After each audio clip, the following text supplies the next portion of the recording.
오늘 수요 기도해 주시는 말씀은 누가복음 14장 25절에서 35절 말씀입니다. 누가복음 14장 25절에서 35절 말씀. 제가 가진 성경은 120쪽입니다. 신약 누가복음 14장 25절에서부터 35절 말씀까지 제가 먼저 읽겠습니다. 수많은 무리가 함께 갈새 예수께서 돌이키사 이르시되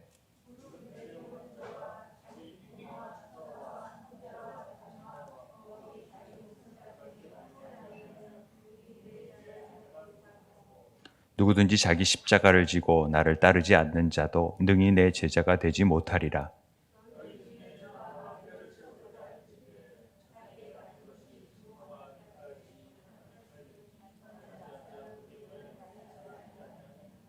그렇게 아니하여 그 기초만 쌓고 능히 이루지 못하면 보는 자가 다 비웃어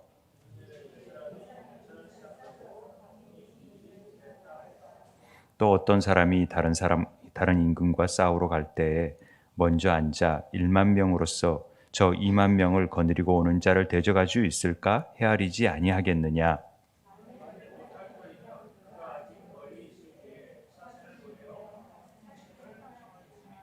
이와 같이 너희 중에 누구든지 자기의 모든 소유를 버리지 아니하면 능히 내 제자가 되지 못하리라.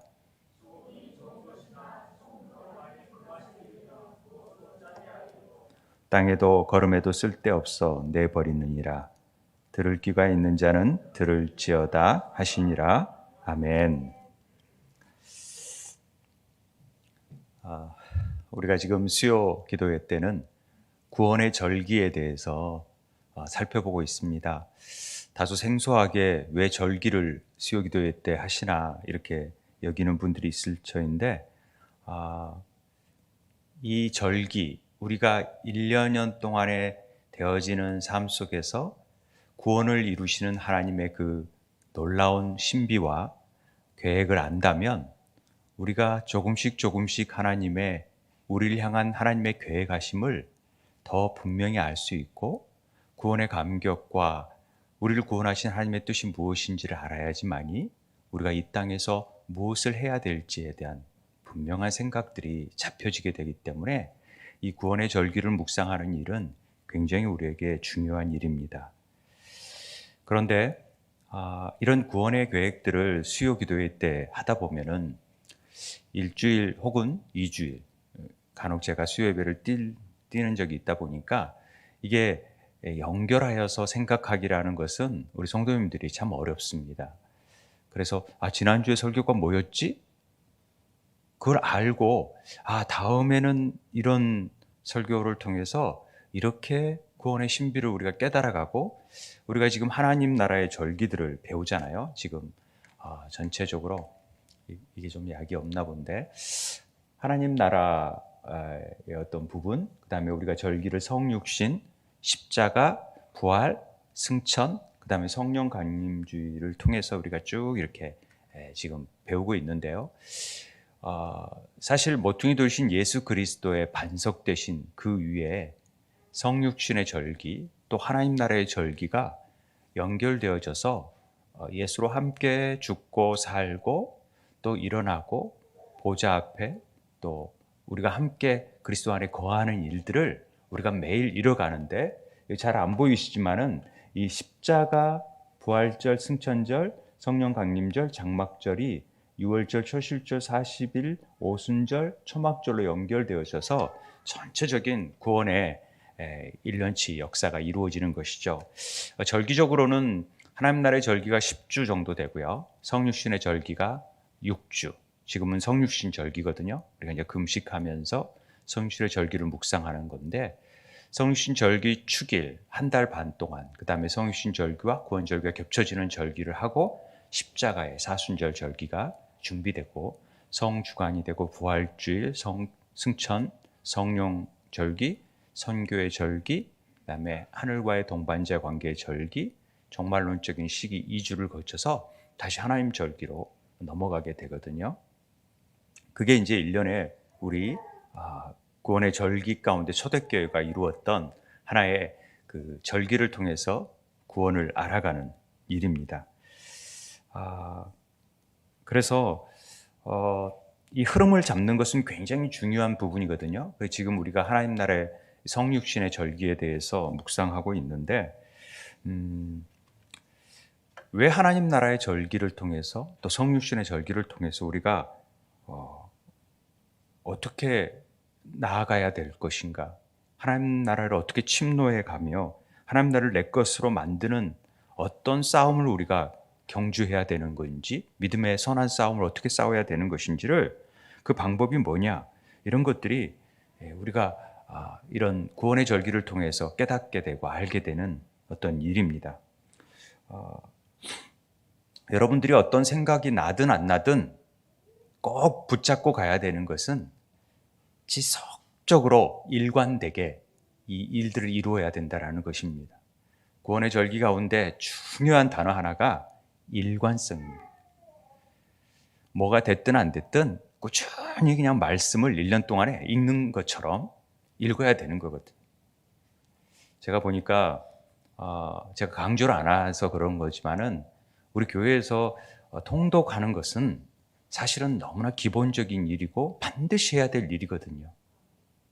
제가 사역을 맡기는 일이나 뭐 하는 일이나 가장 기본은 통독을 하지 않으면 저는 사역을 맡기고 싶지 않아요. 통독은 너무나도 중요한 일이. 그걸 목회자의 그 기본적인 생각을 전혀 모르는 것 같이 행동하면 저랑 목회의 방향을 못 잡는 거예요. 아니, 예수님과의, 주님과의 관계를 함께 걸어가기 싫다라는 거예요. 그냥 나 편한 대로 신앙생활 하겠다라는 거예요. 이건 사교 모임이 아니거든요. 저를 하나님이 세우신 것은 여러분들을 그리스도와의 사귐 안에, 친밀한 교제 안에 이끌게 하기 위한 방법인데, 그 방법 중에 하나는 말씀을 보지 않으면 절대 이루어지지 않거든요. 기도하지 않으면 절대 안 되거든요. 이건 아주 중요한 두 축이에요. 말씀과 기도. 이건. 그래서 기도 가운데 금식이 있고 그렇지만은 오늘 이제 그런 부분을 우리가 좀 더 살펴보려고 합니다. 우리가 하나님 나라의 절기에 대해서 미리 예고편으로 씨 뿌리는 비유, 마태복음 13장의 여러 비유를 통해서 천국 비유를 우리가 배워봤잖아요. 그런데 씨 뿌리는 비유 가운데 우리에게 깨닫는 바가 뭐였었습니까? 좋은 밭이 되자, 보통 이렇게 설명하잖아요. 나는 옥토밭이 돼야겠다. 그런데 우리 마음 밭은요, 우리 스스로 좋은 밭이 되어질 수가 없어요. 그래서 밭의 비유가 아니라 씨 뿌리는 비유라니까요. 씨가, 생명력이 있는 씨는 길가든 가시밭길이든 하나님이 옥토로 변화되어져서 열매 맺게 만들겠다라는 것이 하나님의 계획이거든요. 농부만이 그 땅을 변화시킬 수 있어요. 옥토밭이 되게 할 수도 있고, 물론 거기에 잘 순응해서 나아가는 자들 안에 열매를 맺어가게끔 하시는 뜻도 있지만 그렇다는 것이죠. 그래서 어떤 밭이든지 중요한 것은 그리스도께 꼭 붙어 있어야 되는 거예요. 가지나무에 붙어 있듯이 꼭 그리스도께 붙어 있으면 우리 같은 길가도 하나님의 은혜 가운데 죽은 자도 하나님이 터치하시면 놀라운 일을 이루게, 하나님의 성령의 역사하심을 이루게 만드시잖아요. 우리가 지금 그걸 배우고 있었으니까. 그래서 내가 길가처럼 내 마음이 굳은 마음일지라도 오늘 기도처럼 하나님의 부드러운 마음을 주시고 또 새 생명을 주셔서 우리를 주님께 나아갈 수 있도록 만들어 주신다라는 것입니다. 그런 은혜가 일관되게 주님 앞에 나아가는 거예요. 지속적으로 하나님의 말씀을 붙드는 거예요. 그게 하고 안 하고, 내가 바쁘고 안 하고 이런 차이가 아니라는 거죠. 그냥 이건 당연히 해야 될 일이에요. 그걸 안 하면 안 된다라는 거죠. 이런 의미를 좀 알았으면 좋겠어요. 어찌됐든 우리가 이제 열매를 맺는다라는 표현을 많이 쓰잖아요. 이 열매는 전도의 열매, 우리가 봉사의 열매, 이런 열매가라기보다는 성령의 열매, 즉 주님의 그 하나님의 성품에 참여함으로써 나타날 수 있는 그런 열매라는 것을 우리는 지난 시간에도 우리가 기억나실지 모르겠지만 그걸 살펴봤고요. 그래서 사실은 이 열매 맺는 것은요, 성경에서 특별히 이 성경에서 주님께서 말씀하실 때 열매 맺는 것은 이것은 제자가 되는 것이다. 우리가 제자 되는 것은 열매 맺는 것으로 비유를 많이 해요. 이제 뒤에 이따 나오겠지만, 그리고 이 제자 된다라는 것은 그리스도 안에 거하는 것과 연관되어 있어요. 그러니까 그리스도 안에 거하는 것이 거해야지만이 열매를 맺을 수 있고요. 열매를 맺는다는 것은 그리스도의 제자됨이라는 얘기를 하고 있습니다. 이걸 늘 머릿속에 가지고 가셔야 돼요. 자, 오늘 11주 차인데 하나님 나라의 절기 가운데 성육신 절기는 사실 12주 차지만 11주 차를 지금 하고 있는데 제목이 뭐냐면 인간성을 회복하는 대가입니다. 왜 이 제목이 인간성을 회복하는 대가냐? 이 인간성이라는 말은 우리가 생각하는 휴머니티라는 것과는 다른 말입니다. 이 인간성은 그냥 저 사람이 인간성이 좋다 이런 차원이 아니라 하나님의 형상을 지음받은 우리의 본성, 그것이 인간성이라는 거죠. 우리의 본성 안에는 하나님의 신성과 인성을 함께 누려야 되고 원래 하나님께서 세우셨던 아담에게 부여했던, 그래서 친밀한 교제를 나누고자 했던 하나님께 부여된 그 인간의 성, 인성을 그 안에 깃들어 있는 하나님의 형상 안에서 주어져서 생기를 부어줌으로 인해서 하나님과 마음껏 교제할 수 있었던 그 인간성을 회복하는 겁니다. 그런데 그 인간성은 아담의 것이 아닌 제2 아담으로 오신 예수 그리스도, 아담보다도 훨씬 더 완전한 예수 그리스도 안에 있는 형상을 우리가 회복하는 일이라는 것이죠.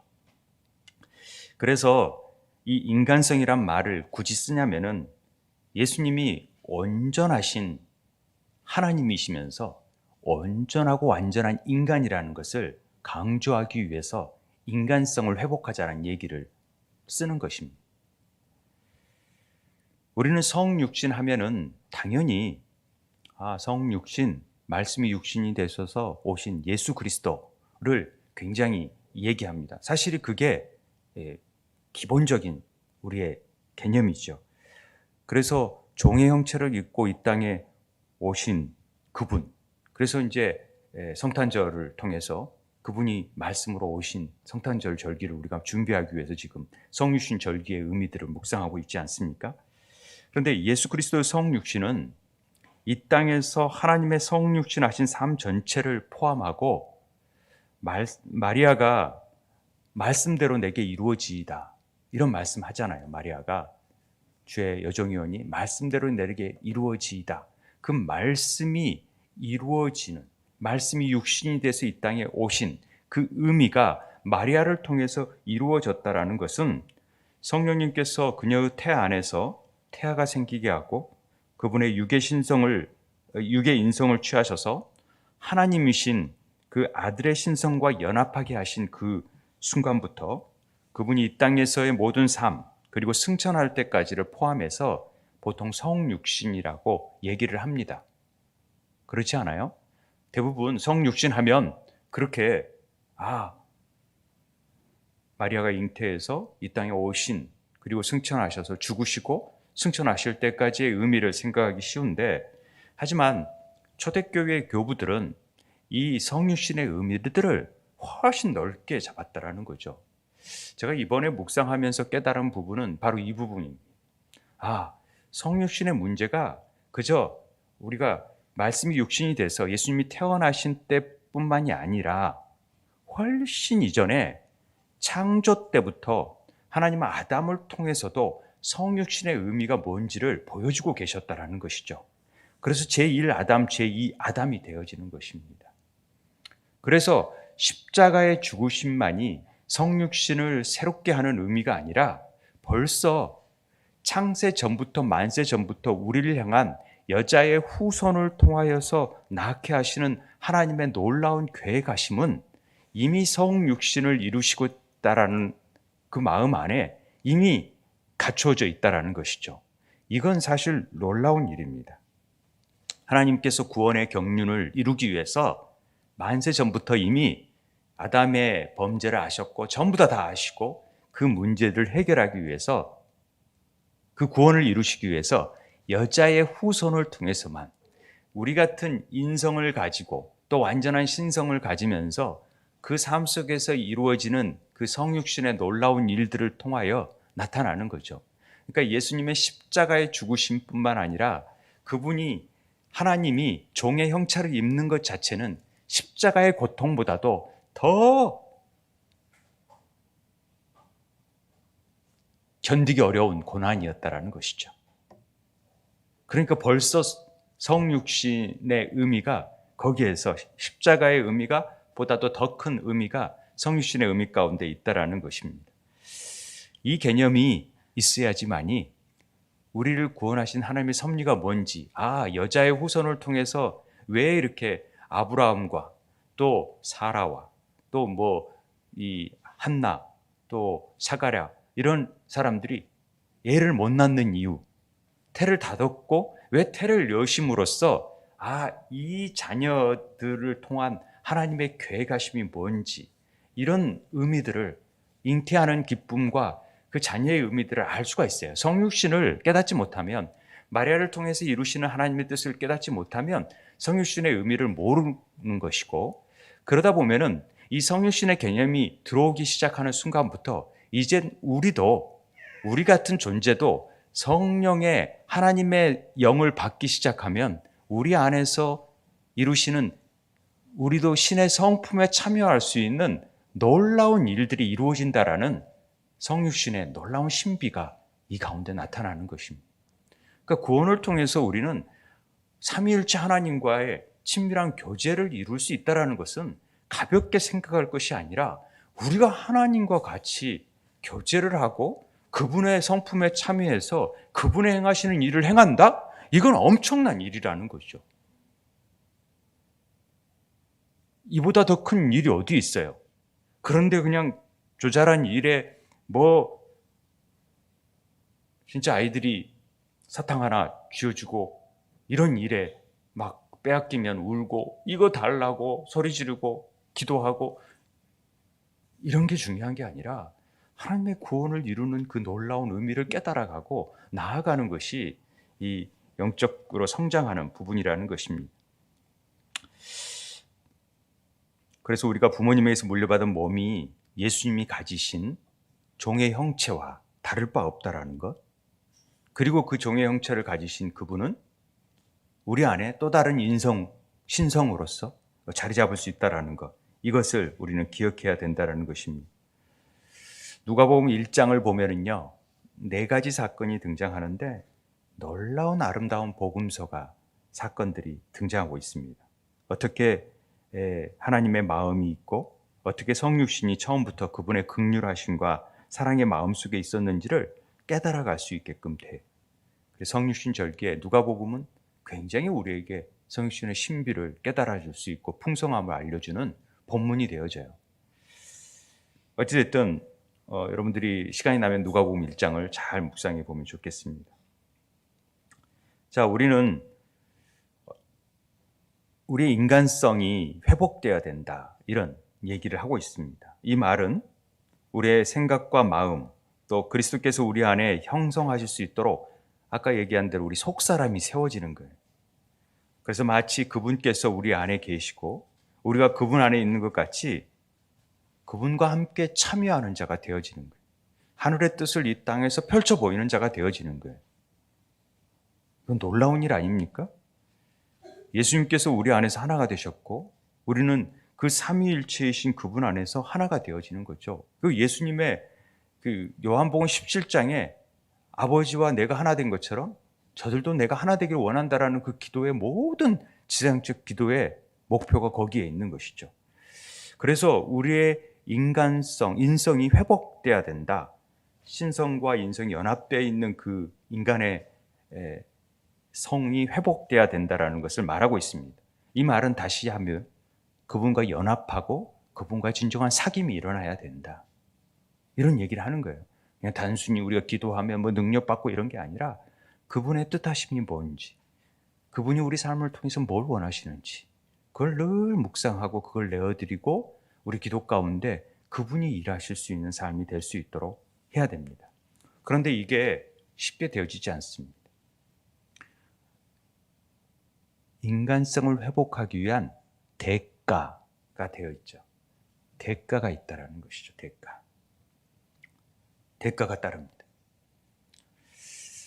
오늘 본문에 보면은 계속 반복되는 말이 뭐냐면 3번이나 반복된다라는 것은 굉장히 중요한 말이겠잖아요. 그 반복되는 말이 뭡니까? 능히 성육신 능히 내 제자가 되지 못하고 능히 내 제자가 되지 못하고 내 제자가 되지 못하고라는 말이 3번이나 반복되어 있습니다. 이 말은 뭐냐? 자, 제자가 그냥 되어지는 것은 아니고 된다고 되어지는 것도 아니고 반드시 하나님의 은혜가 있어야 되고 또 그 제자가 되기 위해서는 분명한 대가가 있어야 되는 것이죠. 대가를 치러야 되고 그 치르는 것들을 잘 계산해 보면은 그것을 버림으로 인해서 우리가 아이들이 사탕을 버림으로써 더 큰 걸 받을 수 있다면 빨리 버려버려야 되는데 그 가치를 계산하고 아는 것이 중요하다는 것으로 망대 비유가 나오는 것이고 전쟁에서 숫자를 가지고 셈을 부분이 나오는 것입니다.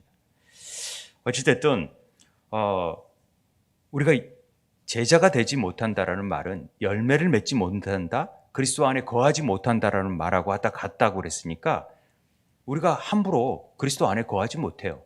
어떤 대가를 치르지 않으면. 그리고 함부로 열매를 맺지도 못해요. 왜? 대가를 치르지 않기 때문에. 그거에 대해서는 생각지 않고 무조건 내가 그리스도 안에 거하고 무조건 열매 맺고 무조건 제자 된다라고 생각하는 사람들이 참 많잖아요. 그렇지 않다라는 것이죠. 우리가 26절에 무릇 내게 오는 자, 이 말은 내게 오는 자는 그리스도 안에 거하는 자예요. 열매 맺는 자예요. 제자가 되는 자예요. 이런 자들은 어째야 되는데 그렇게 하지 않으면 그렇게 될 수 없다. 이 얘기하는 것입니다. 이해가 되십니까? 네. 그리고 그 말씀으로 이어지는 자가 자기 부모, 처자, 형제, 자매, 더욱이 자기 목숨까지 미워하지 아니하면 능히 제자가 되지 못한대. 오호, 쉽지 않겠죠? 쉽습니까? 얼마나 부모에 우리 연연해 있습니까? 얼마나 처자에 연연해 있습니까? 아내, 남편, 형제, 자매, 자식? 얼마나 연연해 있어요. 우리한테 계속 잡혀져 있는 부분이잖아요. 이 부분을 미워하라는 말은 우선순위에서 제일로 두지 않으면 안 된다라는 얘기를 하고 있는 거예요. 자기의 목숨까지도 하나님의 우선순위로 둘 줄 알아야 되는데 우리가 어디 그럽니까? 맨날 내 목숨, 내 유지, 내 삶, 내 가족 이러면서 벌벌벌 하잖아요. 가족의 문제 앞에 담대하지 못하잖아요.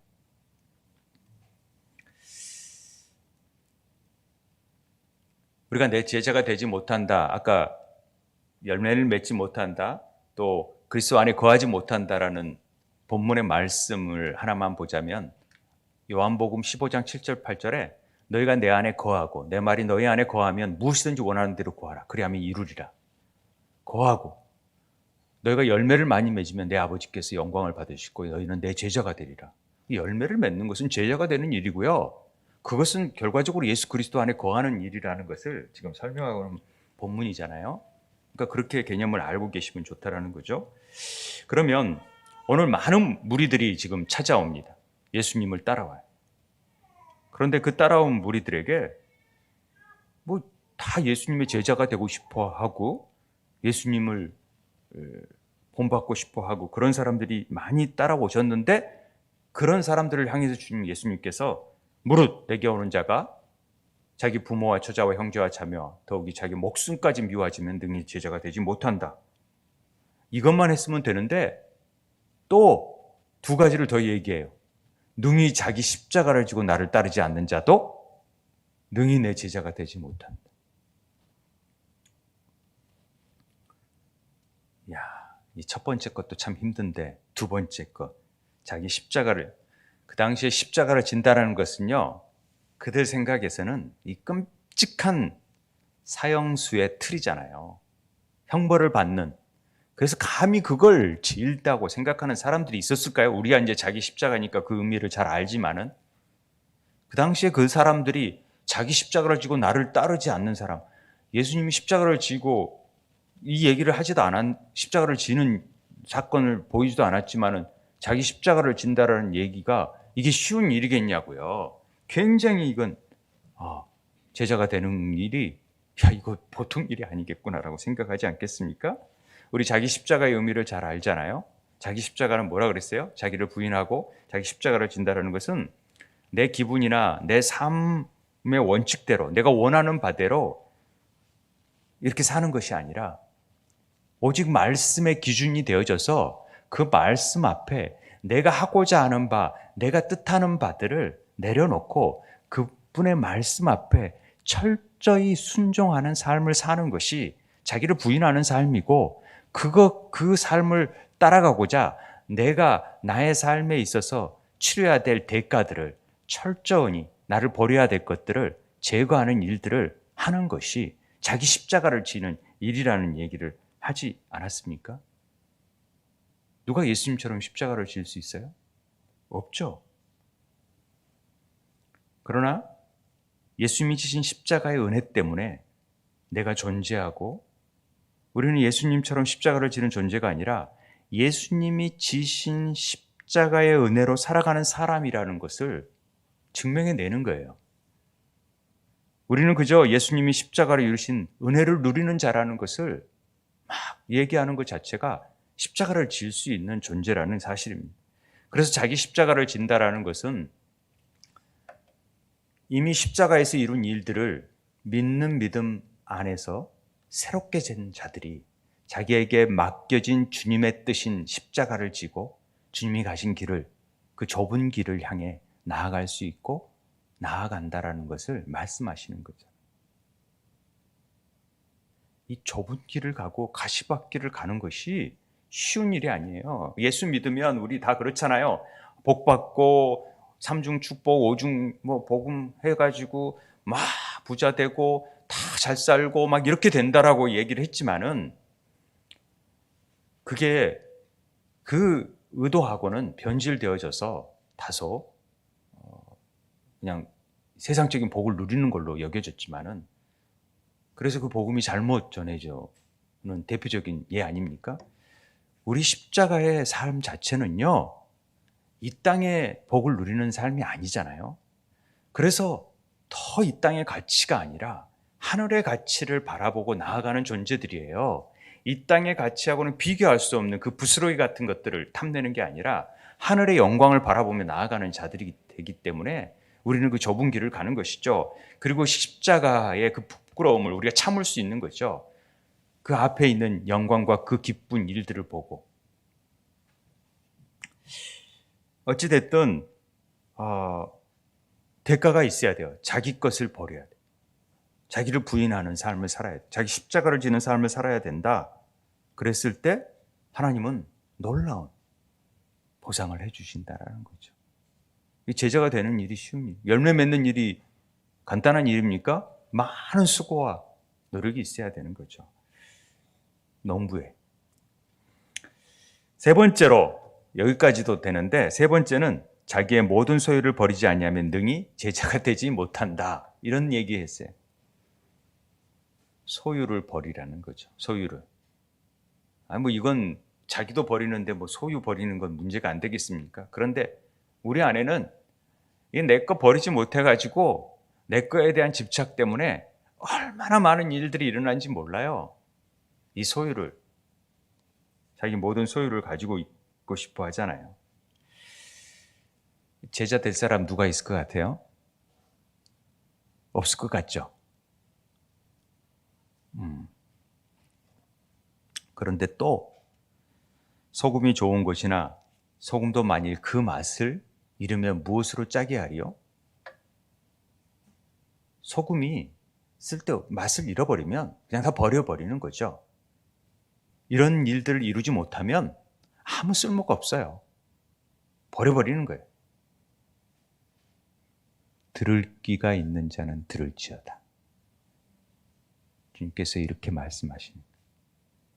들을 귀가 열려져야 돼요. 이 의미를 잘 깨달아야 돼요.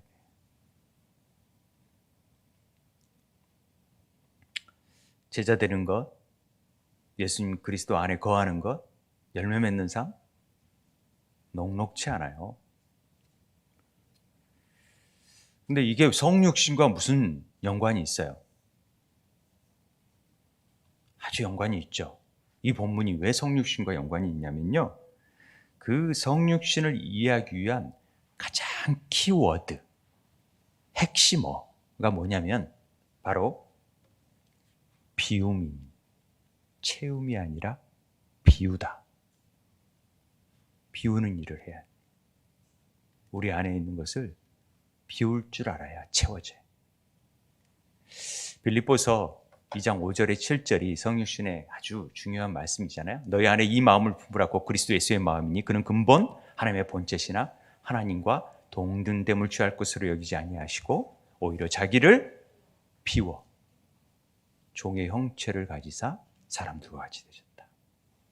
종의 형체가 된 게 중요한 게 아니라 자기를 비워버리시는 거예요. 자기를 부인해버리시는 거예요. 이 비워라는 말이 바로 캐노라는 말을 꼭 기억하셔야 돼요. 다 자기를 멸해버리고 비워버리고 무효로 만들어버려요. 캐노. 자기가 우리 인간들이 행할 수 있는 일들은 다 나오는 것들은 악박이 없어요. 마음에 부패한 것들이기 때문에. 우리 인간들이 하고자 하는 모든 열의의 그 0.001%도 사실은 하나님 앞에 방식이 다를 수가 있거든요. 그러니까 하나님의 뜻을 찾기 위해서는 완전히 내가 비워지고 그분의 뜻만이 살아 역사해야 돼요. 이게 어려운 부분이 되어질 수 있지만 그 은혜로 사는 사람들이 있더라고요. 제가 요즘 초대교부의 영성들 성실로안이라는 사람의 책을 쭉 보는데 와, 이럴 수 있을까? 이 겸손, 비움의 어떤 본을 보여주신 교부 중에 한 분이신데 그냥 평범한 농부인데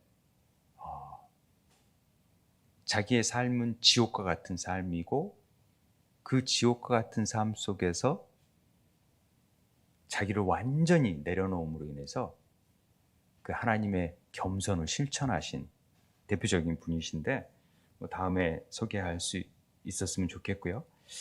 자, 예수님은 피조물 가운데 들어오셔서 인간이 되셨을 때 예수님의 모든 영광스러운 그 신성한 존귀함 그리고 그 하나님에서 누릴 수 있는 것들을 다 비워버리고 극도록 낮춰져 버리시는 거예요. 그리고 억누르시고 제한하셔서 창조주이심에도 불구하고 창조된 세계의 경계를 넘어서 아예 이곳으로 들어와 버리신 거예요. 피조물로서.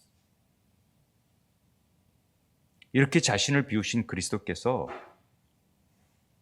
우리에게 그리스도를 본받아서 제자 될 것을 요구하고 있어요. 어떻게 해요? 비움으로. 이 마음을 품음으로. 이 비움이 성육신의 아주 중요한 부분입니다. 왜 이런 일들을 하게 하십니까? 이래야 우리 손안에 있는 것들을 내려놔야 하나님이 부어줄 수가 있거든요. 그런데 그걸 절대 안 내려오려고 그래요. 아이들이 야, 더 좋은 거 줄게. 아니야, 이거 꼭 잡고 있어. 이거 안 내요. 이게 뭐라고?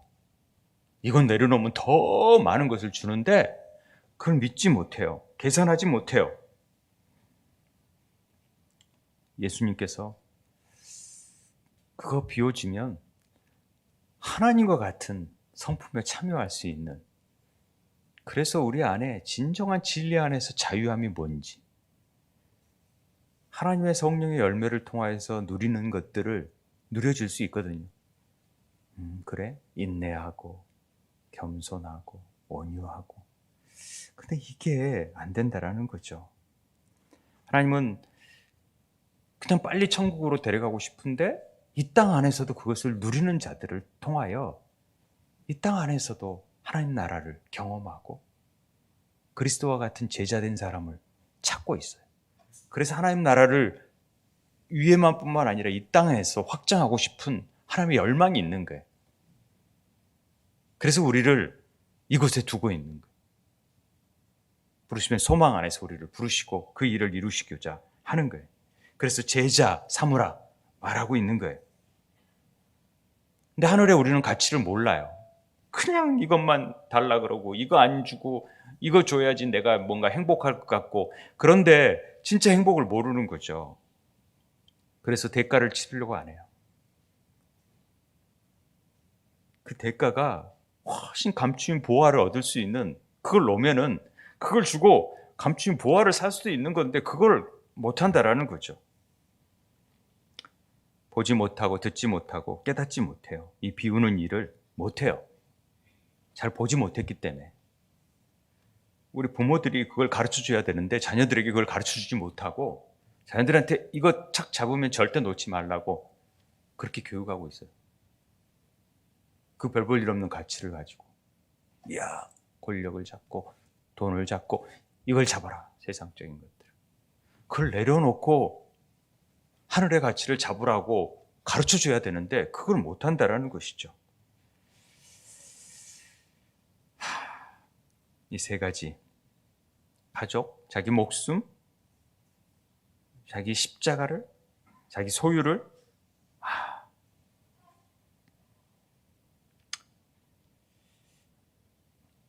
여러분 어떤 부르심을 진지하게, 하나님이 어떤 부르심을 듣고 있는지를 좀 생각해 보셨으면 좋겠습니다. 이런 삶을, 제자된 삶을 살 수 있을지. 물은 내게 오는 자,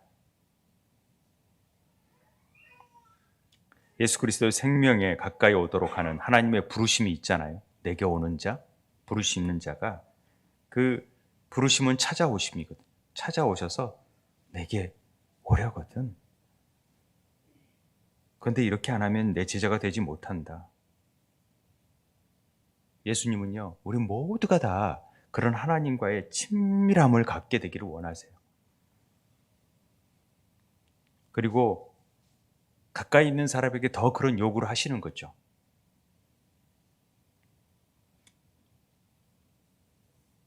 그런 자들, 가까이 오는 자들에게 자신의 내적 삶과 외적인 삶 가운데 예수님으로부터 모든 것을 받음으로 다른 믿는 자에게 어떻게 예수님을 따라야 하는지에 대한 모든 특정한 방식과 길을 가르쳐줘야 될 책임이 우리에게 있는 거예요. 우리도 그 길을 가니까 그 길을 이렇게 해야 된다고 가르쳐야 될 책임이 우리에게 있다니까요. 삭개오, 베드로, 밤이 맞도록 수고했는데 말씀에 의지하여 내리고, 삭개오, 막달라 마리아, 중풍병자, 우리가 봤던 사람들을 통해서 지금 이런 일들을 하고 있고, 그들의 헛수고, 그들의 그 세리와 같은 자들, 열심히 밤이 맞도록 수고한 것들, 막달라 마리아 같은 삶의 공고한 부분들, 이런 것들, 중풍병자와 같이 아무것도 할 수 없는 상황 속에서 그러나 하나님을 만나고 찾아오시는 그 놀라운 기회들을 분명히 붙잡는 자들에게는, 그래서 물동이를 버려두고 주님의 뜻을 이루기 위해서 나아가는 자들에게는 하나님이 더 큰 놀라운 은혜를 베풀어 주신다라는 것이죠. 잘 못 믿으시겠잖아요. 예수님은 우리의 모습을 취하시려고 지금 하늘에서 내려오셨습니다. 당신을 비우시고 당신이 원하시는, 선호하시는 것, 아버지 품을 떠나서 처음부터 끝까지 십자가를 수용하셨어요. 예수님 우리와 관계를 회복시키기 위해서. 그래서 구원을 이루시고 우리가 그 신성한 신의 본성에 참여할 수 있도록 길을 열어주시기 위해서 우리에게 오신 거거든요.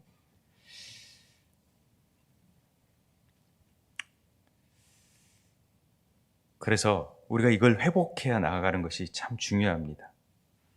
33절에 그래서 이처럼 너희 중에 누구든지 자기 모든 소유를 버리지 아니하면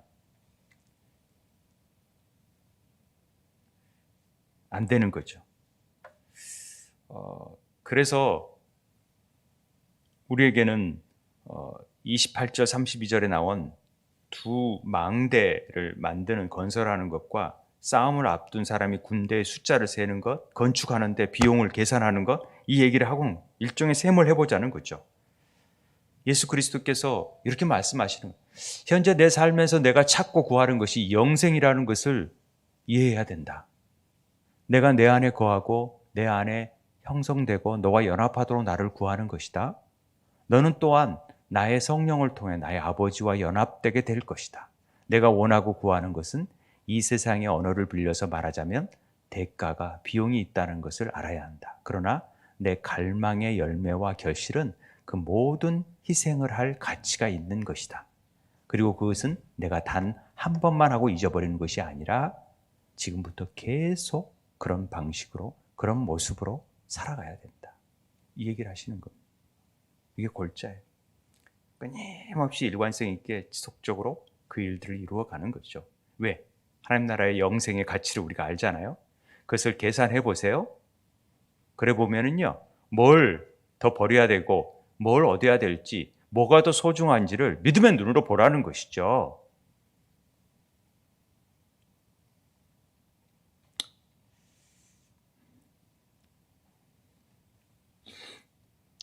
이게 굉장히 중요한 부분입니다. 하나님은 무한하세요. 우리가 그분과 그 길을 걷는다면은 아마 어마어마한 일들을 우리에게 허락하실 거예요. 계산해 보세요. 다 계산하잖아요. 망대를 세울 때 준공할 때 어떻게 될지 다 알잖아요. 그거 못하면은 굉장히 이 사람이 좀 미련하다 이렇게 생각할 수 있잖아요. 또 싸움을 하는데 못 이겼으면 뭐 화친을 하든지 싸움을 하겠어요? 안 하죠. 그러니까 우리에게는 이 지혜가 필요한 거예요. 정말. 그래서 초대교회 때는 이 장로들과 영적 아버지, 어머니들이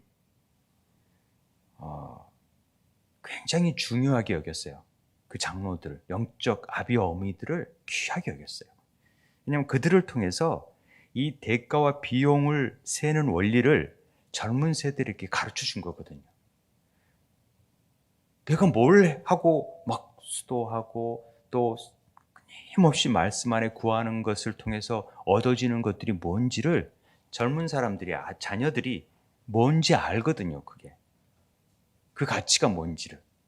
그걸 보여줄 수 있는 삶이 돼야 된다는 것이죠.